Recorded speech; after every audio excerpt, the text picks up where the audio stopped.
welcome to the next episode of Decants with D. I am Dietmar Ostermann.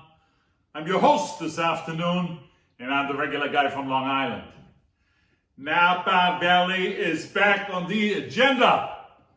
This is one of my favorite videos because you know I love Napa Valley. And I've told you many of times that the vintage 2016, in my opinion, is the best vintage in Napa ever. Even acclaimed Wine Spectator thinks that the entire vintage in Napa for Cabernet Sauvignon in 2016 was 98 points. They did give, though, 2018 99 points because 2018 was so lush and produced very ripe grapes. But 2016 has more tannins. The vintage is more age-worthy, but overall those two are really the best in the decade. 2013 was third with about 97 points by Wine Spectator, but also in my own judgment of drinking a lot of those Cabernets. So this video serves two purposes. Number one, I did a 2016 Napa Valley Cabernet video about a year and a half ago. And at that point in time, I detected how good those wines were, but I also told you they were not ready to drink. I want to see whether they're ready to drink now. That's purpose number one. Purpose number two, in the last video, a year and a half ago, I had two out of these four wines in the show, the Snowden, Brothers Vineyard, and the Groth. So I'm going to retaste those, but I'm introducing to you two others. And the Mount Veeder has never been on my show, an excellent mountain territory Napa Valley Cabernet. And the Chateau Buena Vista has been in my show for the best wines from Napa under $30. So let's dive into those four Napa Valley 2016 Cabernet Sauvignons. And I'm going to open up with one of my favorites, the Groth. The Groth 2016 was highly rated by Wine Spectator, 92 points. Made it to the list of Wine Spectator's top 100 wines of that year.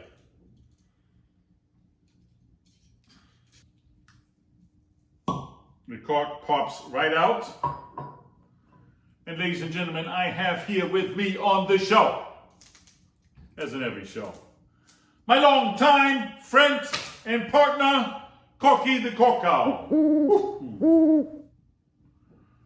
Okay, I will decant those wines so that the 2016s get a little bit more chance to breathe.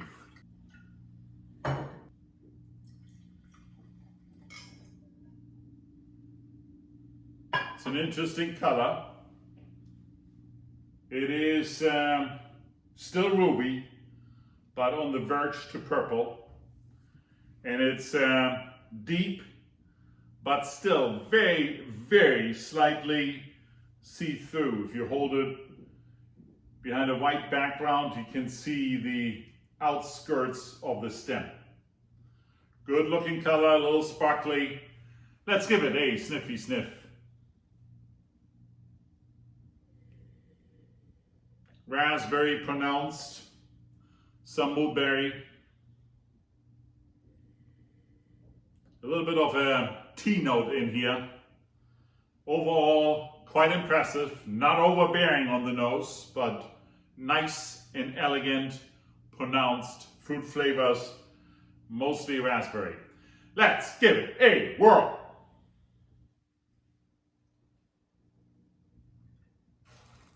The tea flavors now come out very significantly on the palate. It's a beautiful tea flavor. Not dead tea after you've gotten all the energy out of the tea. Fresh the first time you throw the tea leaves into the tea.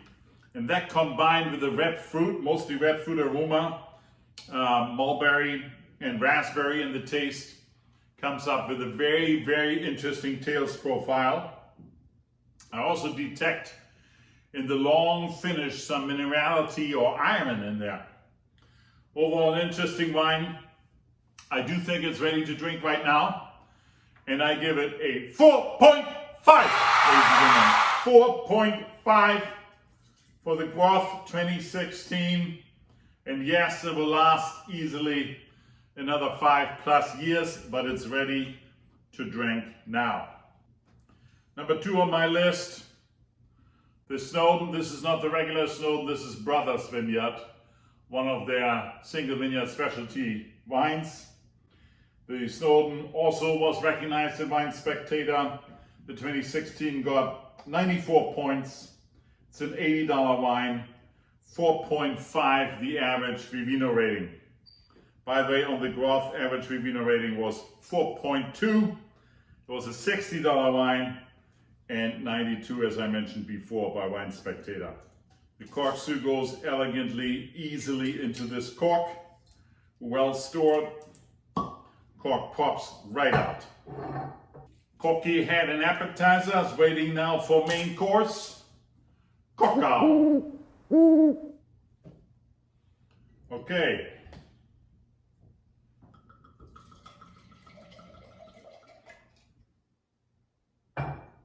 The Snowden Brothers Vineyard.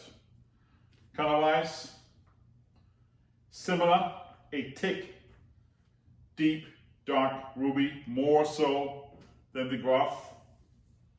At this point in time, I cannot see the stem in the glass anymore. So deep ruby, strong lines in the glass indicating high alcohol content and sugar content. Let's give it a sniffy. Much more dark fruit here, plum, blackberry, a little bit of anise in the nose. Definitely some wood characters, almost a little bit of burnt charcoal. Let's give it a whirl.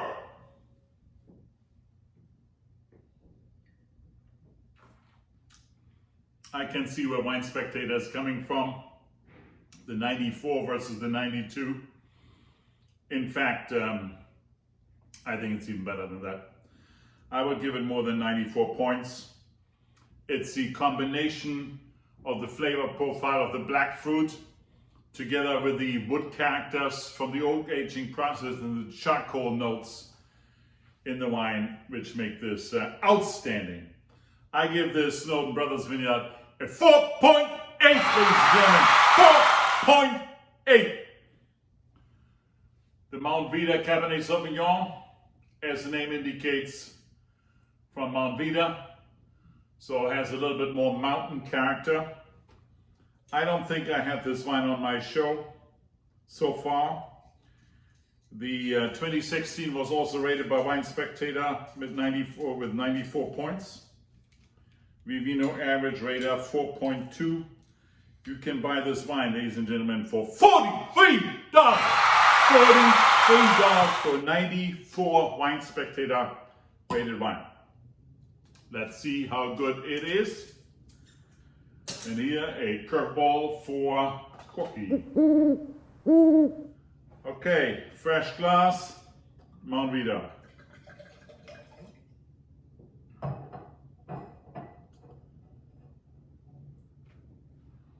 Color, deep ruby, identical to the Snowden. You cannot see the stem in the glass. The lines are a little bit more thin and elegant, but still strong. Overall, again, good looking wine. Let's give it a sniffy sniff. More red and black fruit in the nose. Blackberry, black cherry, a little bit of red plum I taste. Cassis is in here as well. A little bit of tar components, some tobacco I have in the nose. Let's give it a whirl.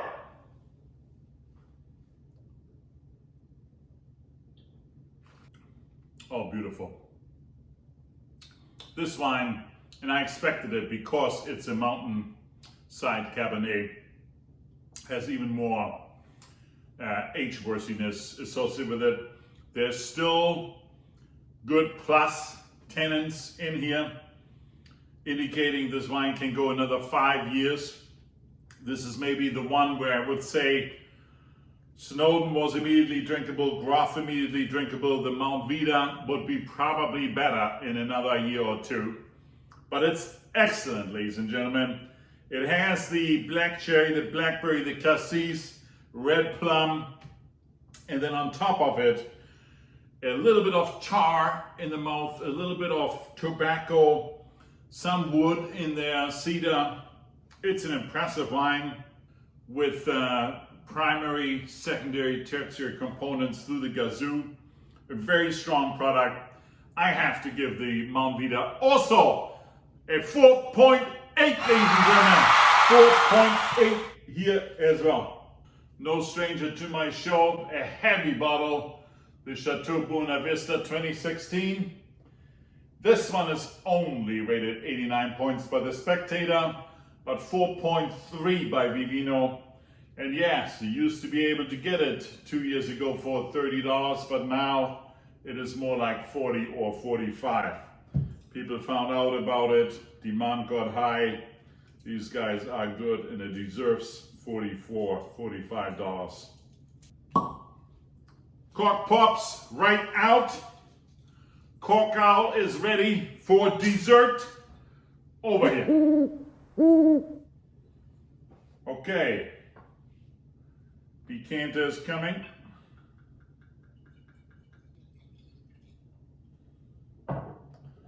Chateau Buena Vista. Okay, the color, ladies and gentlemen, deep ruby, probably the darkest of the four wines. Beautiful looking color with a hint towards purple, but ruby.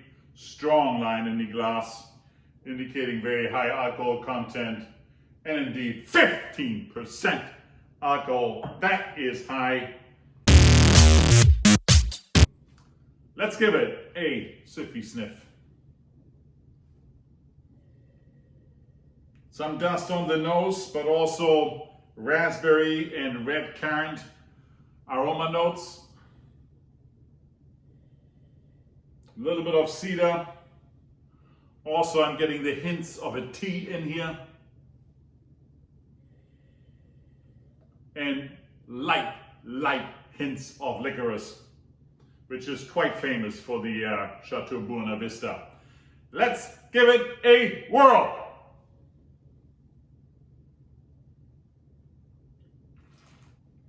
Beautiful. On the palate, a very balanced wine. The raspberry, the red currant, and quite frankly, I have on the flavor profile a little bit of blackberry as well.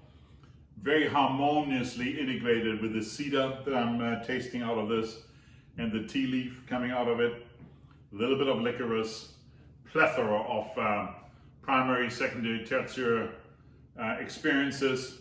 This wine clearly underrated by Wine Spectator.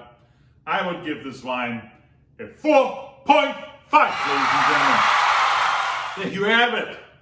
2016 is ready to drink, with one exception, the Mount Veeder. I would give another year or two. The other three that I tried, great wines. The two winners of the tasting today are here on my left. The Snowden Brothers Vineyard, 4.8 by me, and the Mount Veeder, 4.8 by me. But the Mount Veeder sells for $43, an absolute steal. The Snoden is easily double, it's about $80. But those are the wines, all three, four are a buy, and 2016 is, as promised, the best year in Napa Valley in this decade. Please, if you like this show, like it and follow me. Follow me and watch my YouTube videos. Also follow me on Vivino. And I see you on this show every Sunday at 12 o'clock. See you next Sunday.